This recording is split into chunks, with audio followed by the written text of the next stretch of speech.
Ya, baik. Assalamualaikum warahmatullahi wabarakatuh.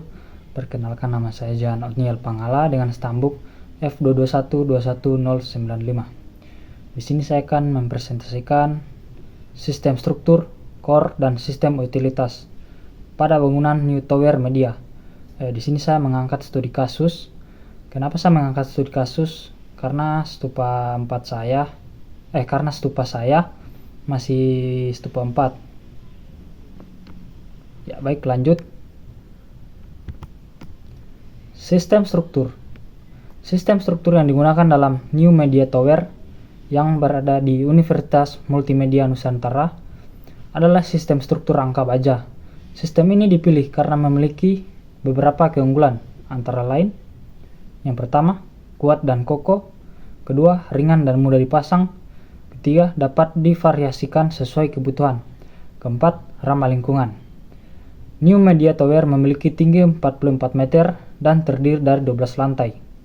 Sistem struktur rangka baja yang digunakan terdiri dari dua bagian utama, yaitu kolom dan balok.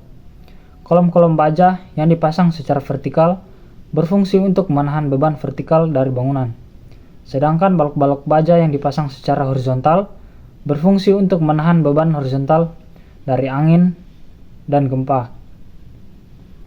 Untuk meningkatkan kekuatan dan stabilitas struktur, kolom-kolom baja dihubungkan dengan balok-balok baja menggunakan sambungan las. Selain itu, di setiap lantai dipasang balok geser yang berfungsi untuk menahan beban gempa. Sistem struktur upper struktur. New Media Tower menggunakan shear wall. Shear wall adalah dinding penahan gaya geser yang terbuat dari beton bertulang. Shear wall berfungsi untuk menahan beban gempa dan angin yang bekerja secara horizontal. Shear wall pada New Media Tower dipasang di setiap lantai. Shear wall ini terbuat dari beton bertulang dengan mutu K250. Shear wall ini memiliki ketebalan 150 mm dan tinggi 2500 mm. Shear wall pada New Media Tower berfungsi untuk: yang pertama, menahan beban gempa dan angin yang bekerja secara horizontal; kedua, meningkatkan kekuatan dan kekakuan struktur bangunan; yang ketiga, mencegah terjadinya deformasi berlebihan pada bangunan akibat gempa dan angin. Pemasangan shear wall pada New Media Tower telah dirancang dan menggunakan teknologi dan material yang terkini. Shear wall ini mampu menahan beban gempa dan angin yang bekerja secara horizontal dengan baik. Selanjutnya, core bangunan yang ada pada New Media Tower adalah core beton bertulang. Core ini terletak di tengah-tengah bangunan dan menjulang ke atas hingga ke puncak bangunan. Core ini terbentuk persegi dengan ukuran 4 x 4 meter. Core beton bertulang ini berfungsi sebagai struktur utama yang menahan beban vertikal dan horizontal dari bangunan. Core juga berfungsi sebagai tempat untuk menempatkan berbagai instalasi bangunan seperti lift, tangga, dan utilitas yang dipasang dalam core beton bertulang meliputi instalasi listrik, air, dan sanitasi. Instalasi listrik meliputi kabel-kabel listrik yang digunakan untuk menyalurkan listrik ke seluruh bangunan. Instalasi air meliputi pipa-pipa air yang digunakan untuk menyalurkan air bersih, air kotor, dan sebagainya. Instalasi sanitasi meliputi pipa-pipa pembuangan limbah yang digunakan untuk membuang limbah dari bangunan. Core beton bertulang ini terbuat dari beton bertulang dengan mutu K250 dengan tulangan baja dengan diameter 16 mm. Core ini dilapisi dengan beton bertulang tipis dengan mutu K300 untuk meningkatkan kekuatan dan ketahanannya. Core beton bertulang ini merupakan bagian penting dari struktur bangunan New Media Tower. Core ini mampu menahan beban vertikal dan horizontal dari bangunan dengan baik. Core ini juga melindungi instalasi bangunan dari kerusakan akibat gempa dan kebakaran. Selanjutnya, sistem utilitas air bersih. Sumber air. Air bersih untuk bangunan New Media Tower berasal dari perusahaan air minum atau PAM. PAM merupakan perusahaan yang menyediakan air bersih bagi masyarakat. PAM mengambil air bersih dari sumber air seperti sungai, danau, dan mata air. Pemrosesan air. Air bersih dari PAM dialirkan ke instalasi pengolahan untuk diproses. Proses pengolahan air meliputi penyaringan, desinfeksi, dan penambahan zat kimia. Penyaringan dilakukan untuk menghilangkan kotoran-kotoran yang terkandung dalam air. Penyaringan dapat dilakukan dengan menggunakan berbagai media penyaring seperti pasir, kerikil, dan karbon aktif. Desinfeksi dilakukan untuk membunuh bakteri dan kuman yang terkandung dalam air. Desinfeksi dapat dilakukan dengan menggunakan berbagai zat kimia seperti klorin atau kaporit. Penambahan zat kimia. Penambahan zat kimia dilakukan untuk meningkatkan kualitas air. Zat kimia yang ditambahkan dapat berupa zat flukulan, koagulan, atau anti karat. Berdasarkan hasil survei, jumlah pengguna bangunan New Tower diperkirakan mencapai 3.000 orang. Luas bangunan New Media Tower adalah 50.000 meter persegi. Jenis kegiatan yang dilakukan dalam bangunan meliputi kegiatan belajar mengajar, penelitian, dan administrasi. Berdasarkan perhitungan, kebutuhan air bersih pada bangunan New Media Tower adalah sekitar 1.000 meter kubik per hari. Kebutuhan air bersih terdiri dari kebutuhan untuk yang pertama, minum 20 liter per orang per hari, memasak 50 liter per orang per hari, mandi 100 liter per orang per hari, mencuci 50 liter per orang per hari, siram tanaman 20 liter per meter persegi per hari. Kebutuhan air bersih untuk bangunan Media Tower akan meningkat pada saat-saat tertentu, seperti saat musim kemarau atau saat kegiatan-kegiatan khusus seperti seminar atau pameran. Selanjutnya, sistem utilitas air bekas. Pembuangan air bekas. Air bekas berasal dari peralatan saniter seperti bak cuci piring dan mesin cuci. Air bekas ini mengalir ke pipa-pipa pembuangan air bekas. Pipa pembuangan air bekas terbuat dari berbagai material seperti PVC, besi, atau beton. Pipa pembuangan ini dipasang di bawah lantai bangunan. Pipa pembuangan air bekas dilengkapi dengan perangkap lemak untuk mencegah lemak dan minyak masuk ke dalam saluran pembuangan. Pengolahan air bekas. Air bekas dialirkan ke instalasi pengolahan air. Untuk diproses pengolahan air bekas meliputi penyaringan, desinfeksi, dan pembuangan. Yang pertama, penyaringan. Penyaringan dilakukan untuk menghilangkan kotoran-kotoran yang terkandung dalam air bekas. Penyaringan dapat dilakukan dengan menggunakan berbagai media penyaring seperti pasir, kerikil, atau karbon aktif. Desinfeksi dilakukan untuk membunuh bakteri dan kuman yang terkandung dalam air bekas. Desinfeksi dapat dilakukan dengan menggunakan berbagai zat kimia seperti klorin atau kaporit. Pembuangan air bekas. Dari instalasi pengolahan air bekas dialirkan ke saluran pembuangan umum atau diolah kembali untuk digunakan kembali.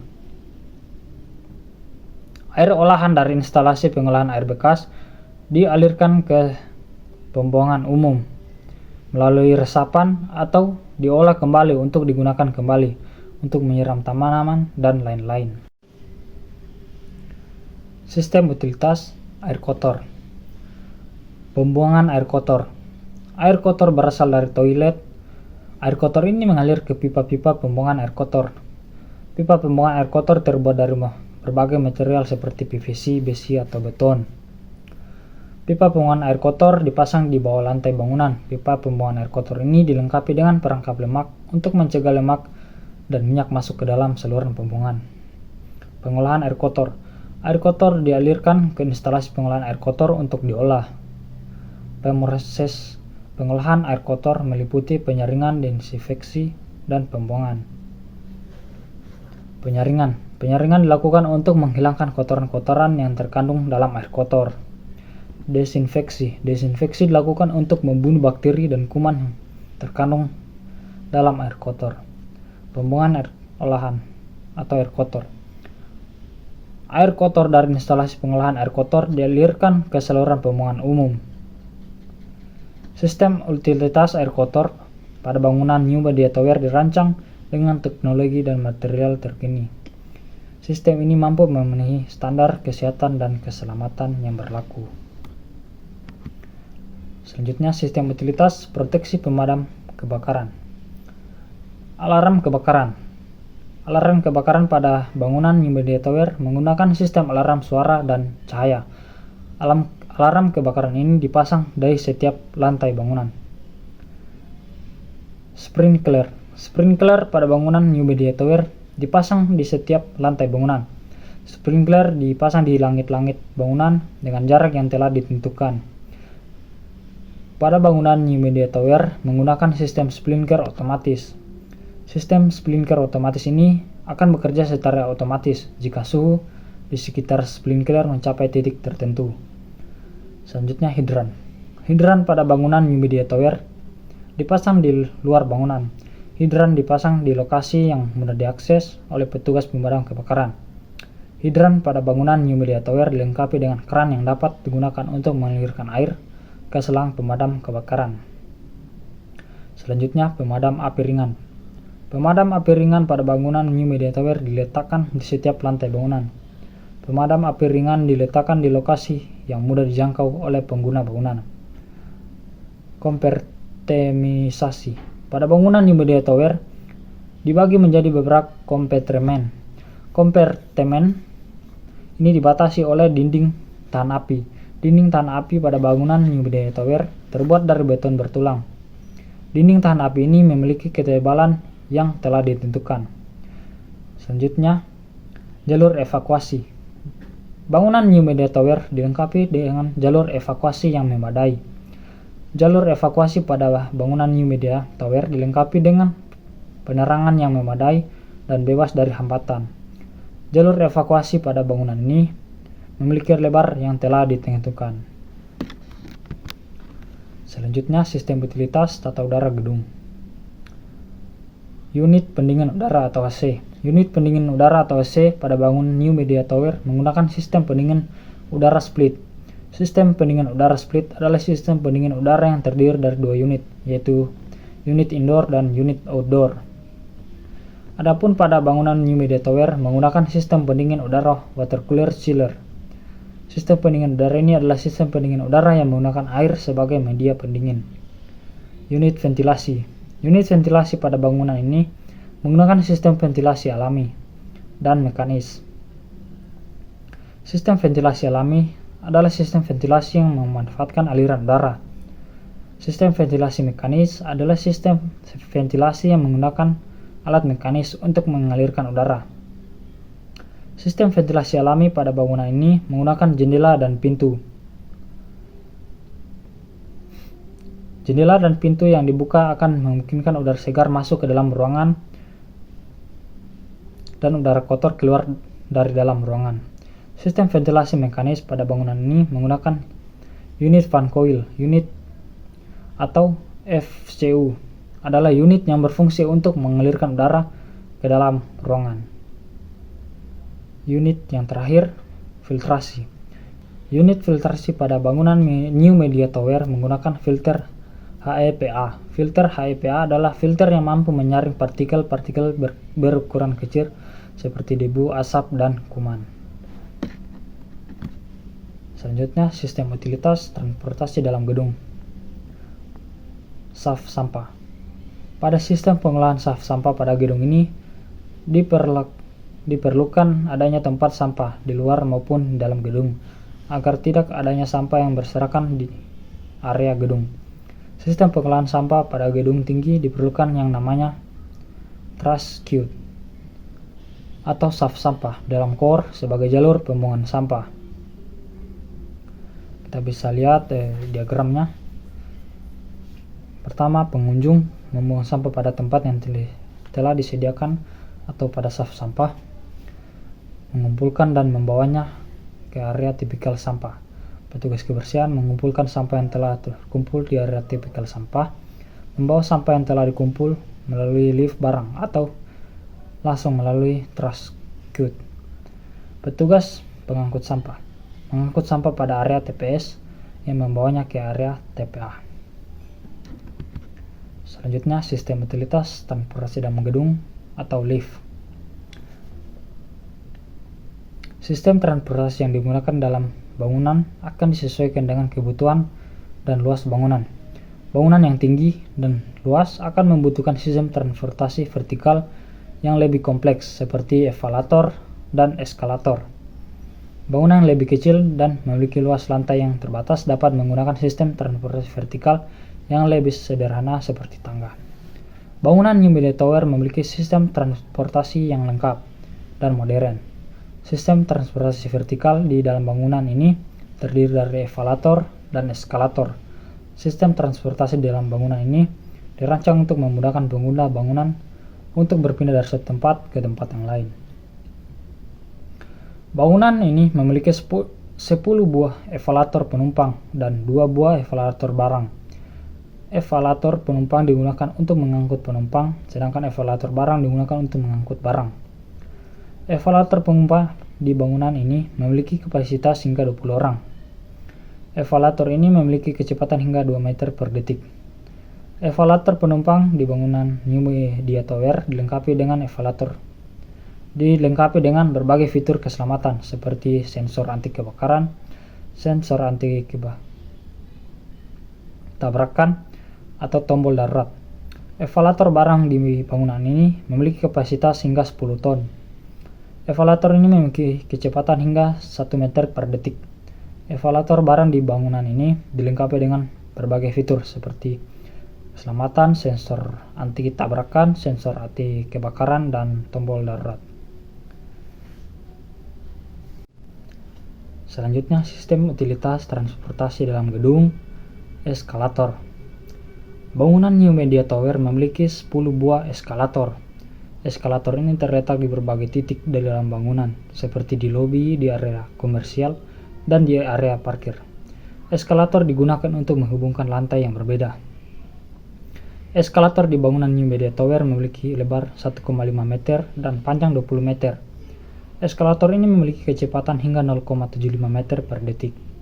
Eskalator di bangunan ini dilengkapi dengan berbagai fitur keselamatan seperti sensor anti tabrakan, anti kebakaran, dan tombol darurat. Berikut adalah spesifikasi eskalator yang digunakan pada bangunan New Media Tower. Jenis eskalator: lebarnya 1,5 meter, panjangnya 20 meter, kecepatan 0,75 meter per detik. Eskalator di bangunan New Media Tower diproduksi oleh perusahaan eskalator ternama. Eskalator ini dirancang dan dibangun dengan menggunakan teknologi dan material yang terkini. Eskalator ini mampu memberikan kenyamanan dan keselamatan bagi pengguna bangunan. Selanjutnya, sistem utilitas sistem elektrikal. Listrik merupakan salah satu kebutuhan yang sangat penting dalam keseharian manusia. Listrik bahkan digunakan hampir 24 jam. Sistem kelistrikan terbagi menjadi 2 sistem, yaitu arus kuat dan arus lemah. Listrik arus kuat. Listrik arus kuat adalah satu sistem atau rangkaian listrik yang mengalirkan arus listrik yang cukup tinggi. Listrik arus kuat bertegangan dengan menengah hingga tinggi. Contoh instalasi arus kuat yaitu generator listrik, gardu listrik, kabel-kabel besar, dan lift. Yang kedua, arus lemah.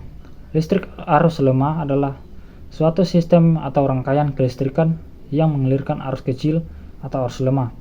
Listrik arus lemah menggunakan komponen-komponen elektronika yang berukuran kecil seperti resistor, dioda, kapasitor, transistor, dan lainnya.